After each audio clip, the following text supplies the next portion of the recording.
बरसात का मौसम था। सरगुजा के घने जंगल में चारों तरफ पानी ही पानी फैल गया था।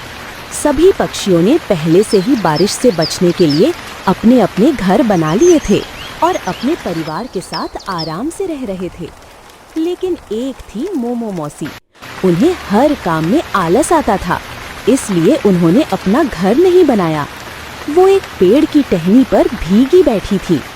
हाय राम, ये कैसी बारिश है? क्या मुझे इसी टहनी पर मर जाना पड़ेगा? मोमो मौसी की कमर भी दुख रही थी और भूख से बेहाल थी। उन्होंने सोचा, क्यों ना गप्पू गौरैया के घर चला जाए। वो भोली है, कुछ खाना भी दे देगी और शायद रहने भी दे दे।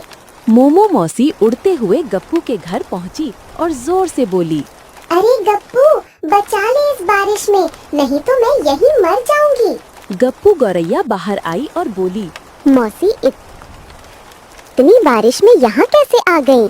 मोमो मौसी ने झूठ बोला, अरे बेटा, मैंने भी एक बड़ा मजबूत घर बनाया था, लेकिन तूफान में उड़ गया। अब तुझसे ही आस है।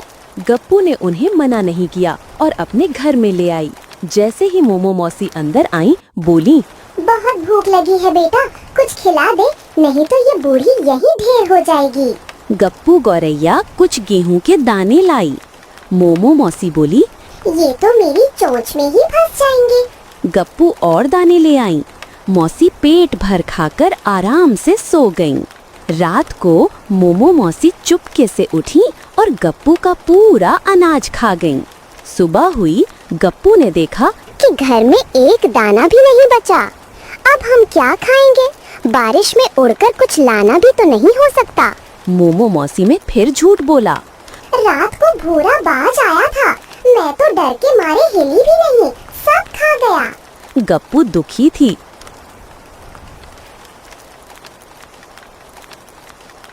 दोनों भूखी ही सो गईं। रात को फिर मोमो मौसी को भूख लगी। इस बार वे पहुंची पिंकू तोते के घर।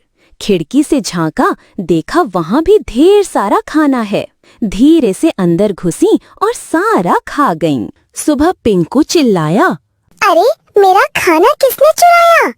पक्षियों में हड़कंप मच गया। गप्पू ने कहा, शाम को सब मेरे घर आओ, हमें मिलकर कोई उपाय करना होगा।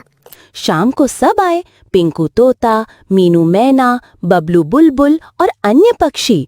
गप्पू बोली, अब हमें इस चोर को रंगे हाथ पकड़ना होगा। रात को सभी अपने घरों में जगे रहे, कोई नहीं सोया। मोमो मौसी को फिर भूख लगी। इस बार वे पहुंची मीनू मैना के घर। जैसे ही खिड़की से घुसी, मीनू चिल्लाई, देखो, चोर मिल गई। सब पक्षी दौड़े चले आए। पिंकू बोला, तो असली चोर मोमो मौसी निकली। मोमो मौसी शर्म से सिर झुका लेती हैं। सभी पक्षी मिलकर फैसला करते हैं कि सजा के तौर पर अब बारिश के बाद 2 दिन तक मोमो मौसी को सबके घर खाना पहुंचाना होगा। सीख, इस कहानी से बच्चों को यह सीख मिलती है कि काम को टालना और झूठ बोलना अंत में हमेशा मुसीबत में डालता है। साथ ही मेहनत और सच्चाई से ही समाज में सम्मान मिलता है।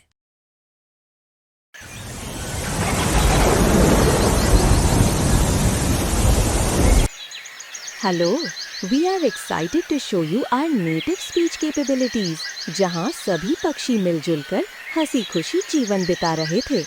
इन दिनों सभी पक्षी अपने अपने घरों को रंगने में लगे हुए थे, क्योंकि कल राजा हंस जंगल का दौरा करने वाले थे और वो सबसे सुंदर घर को इनाम देने वाले थे। इसी जंगल में रहता था एक चालाक कौवा, जिसका नाम था झुनझुन कौवा। झुनझुन को इनाम हर हाल में चाहिए था। उसने सोचा, अगर बारिश हो गई तो सभी पक्षियों के घरों का रंग खराब हो जाएगा, फिर मैं अपने घर को बाद में रंग दूंगा और मेरा घर सबसे अच्छा दिखेगा। हेलो, वो गया नीलमेघ भैया के पास और बोला, भैया, हमारे जंगल में जरा सी बारिश कर दो, बहुत दिन से बारिश नहीं हुई है। नीलमेघ भैया बोले, ठीक है, थोड़ी देर में आता हूँ। झुनझुन कौवा खुशी खुशी वापस चला गया, पर जैसे ही वो गया, नीलमेघ को किसी और जंगल में लगी आग की खबर मिली और वो उधर चला गया। बारिश उस दिन नहीं हुई। अगले दिन सुबह झुनझुन ने जल्दी से अपना घर रंगा और सोचा कि अब तो मैं ही जीतूंगा। पर तभी नीलमेघ भैया लौट आए और बारिश शुरू हो गई। झुनझुन का घर भीग गया और रंग खराब हो गया। सभी पक्षियों के घरों का हाल बुरा हो गया। इधर चिकी चिड़िया ने अपने छोटे से घर को सजाकर रखा था। जब राजा हंस उसके घर पहुंचे तो बोले, वाह, तुमने तो बहुत सुंदर सजाया है। फिर राजा हंस झुनझुन कौवे के घर पहुंचे और बोले, ये क्या, तुम्हारा घर तो सबसे बुरा लग रहा है, तुमने बिल्कुल ध्यान नहीं दिया।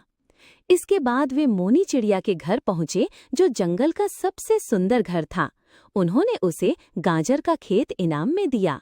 मोनी चिड़िया और उसका पति झुनझुन कौवा छोटे से पुराने घर में रहते थी।